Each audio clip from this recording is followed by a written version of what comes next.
Halo semuanya, perkenalkan nama saya Tabita Gabriela Pakpahan dari Prodi Psikologi Universitas Binawan. Pada kesempatan kali ini, saya akan membagikan insight yang saya dapatkan selama belajar dalam mata kuliah psikologi lanjutan yang diampu oleh Ibu Jimmy Hilda Fauzi. Dalam video ini, kita akan sama-sama melihat bagaimana perkembangan ilmu psikologi dari masa ke masa dan juga melihat potensi ilmu psikologi di masa depan. Pertama, kita akan melihat tentang perkembangan awal ilmu psikologi. Ilmu psikologi memiliki akar yang mendalam dan perkembangan yang menarik. Awal perkembangan ilmu psikologi ditandai dengan munculnya karya-karya dari para filsuf Yunani kuno seperti Plato dan Aristoteles. Mereka memikirkan pertanyaan-pertanyaan awal psikologi sebagai bagian dari filsafat. Tapi pada saat itu mereka belum mengerti tentang pikiran dan kesadaran. Bahkan dulu mereka mengira bahwa kesadaran itu berasal dari hati. Kemudian pada abad ke-19, ilmu psikologi mulai berkembang sebagai ilmu yang mandiri. Psikologi dipisahkan dari filsafat dan punya metode ilmiah sendiri. Di abad ini, berbagai aliran psikologi modern telah muncul, masing-masing dengan pendekatan dan penekanan yang berbeda. Hal ini ditandai dengan munculnya karya-karya dari para psikolog seperti Wilhelm Wundt. Wilhelm Wundt adalah seorang psikolog Jerman yang dianggap sebagai bapak psikolog eksperimental. Wundt mendirikan laboratorium psikolog pertama di dunia pada tahun 1879 di Leipzig, Jerman. Lalu yang kedua ada Sigmund Freud.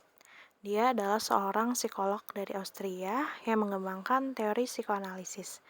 Teori psikoanalisis ini berfokus pada peran pikiran bawah sadar dalam perilaku manusia.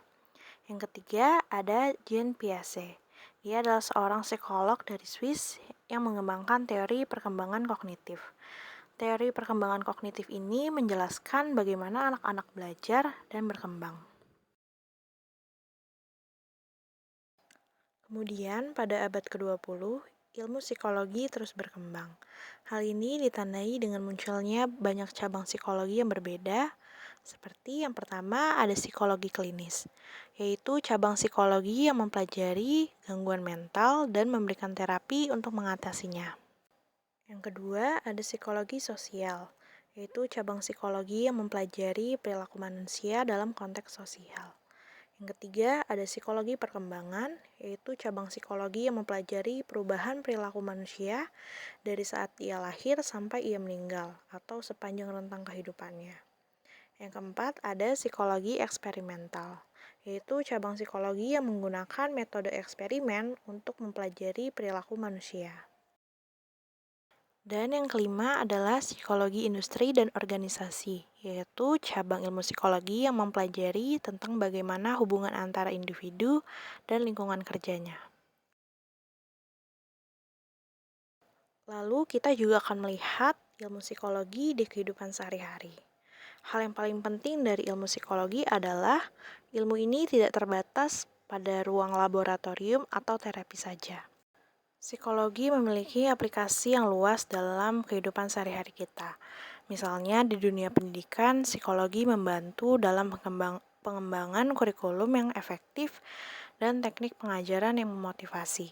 Di bidang lain seperti olahraga, psikologi membantu para atlet untuk meningkatkan performa dan mengatasi tekanan dalam kompetisi. Dan yang terakhir, kita akan membahas tentang masa depan ilmu psikologi. Masa depan ilmu psikologi ini terlihat cerah dan penuh potensi.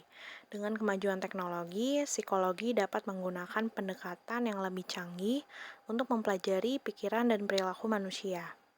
Misalnya seperti teknologi analisis otak yang lebih modern saat ini dapat memberikan wawasan baru tentang proses mental manusia. Juga semakin maraknya terapi online yang semakin berkembang di tengah masyarakat memberikan akses yang lebih mudah bagi mereka untuk menerima atau mencari bantuan kesehatan mental. Di masa depan, ilmu psikologi diharapkan dapat meningkatkan kesehatan mental masyarakat, meningkatkan kualitas pendidikan di Indonesia, meningkatkan produktivitas kerja, dan juga meningkatkan kualitas hidup masyarakat.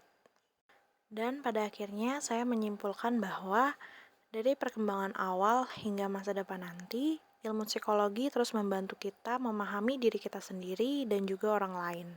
Dengan aplikasinya yang luas dan potensi yang tak terbatas, ilmu psikologi terus berkembang dan akan memberikan manfaat yang signifikan bagi masyarakat. Sekian penjelasan singkat dari saya tentang perkembangan dan masa depan ilmu psikologi. Terima kasih untuk teman-teman yang sudah menonton.